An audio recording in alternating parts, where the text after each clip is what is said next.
We know it is not what they were expecting when they signed up for the semester. This is taking place all across the United States and in other countries as well.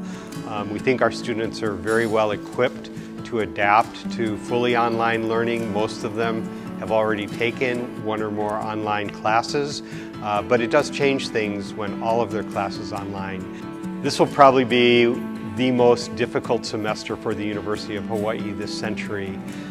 It's going to take a lot of adaptation by everyone, faculty, students, support staff, leaders, managers, administrators, all are learning to work together in new ways.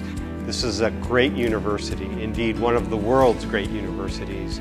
And at the end of the day, when we get through this, and we will get through this together, we will be a stronger university, even better enabled to face the future together.